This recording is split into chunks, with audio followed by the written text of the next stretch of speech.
আচ্ছা, মানুষ, মান এবং হুশ এই দুইটা জিনিস দিয়ে কিন্তু মানুষ। তো আপনার মান সবসময় ঠিক রাখবেন আর হুশ সবসময় ঠিক রাখবেন। দেখবেন মানের যাতে অসম্মান না হয় এবং হুশ যাতে কখন আপনি না হারান।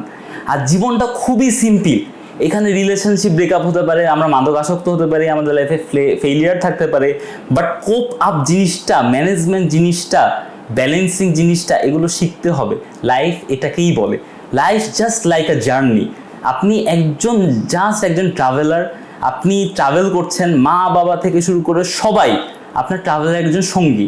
একসময় মা বাবা থাকবে না, একসময় কেউ থাকবে না। আপনি যেখান থেকে এসেছিলেন আপনি সেখানেই ফিরে যাবেন। আপনি লাইফে একা। এই জন্য নিজেকে নিজের সবচেয়ে ভালো বন্ধু বানান, নিজের কোম্পানি নিজে সবচেয়ে উপভোগ করেন, একা একা শপিং করতে চলে যান, একা একা খেতে চলে যান। আরে লাইফে বিন্দাস, এত ডিপ্রেশন কেন ভাই? লাইফটা এরকম না।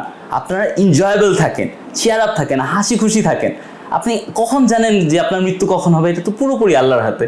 সো আপনি যতক্ষণ না মৃত্যুবরণ করছেন, আনটিল ডেথ হাসি খুশি থাকেন, সব কিছুকে সিম্পল নেন। আর লাইফ জাস্ট এ জার্নি, আর কিচ্ছু না। আমরা এই জার্নিতে আসছি, আর জার্নিতে যত মেমোরিজ নিয়ে যেতে পারি এটাই আমাদের সব কিছু। এবং যত পুণ্য কামাই যেতে পারি এটা তো উপরের হিসাব, মিজানের হিসাব, যে পাপ পুণ্যের বিচার করা হবে। So good for people, think good for people and do good for people. Thank you.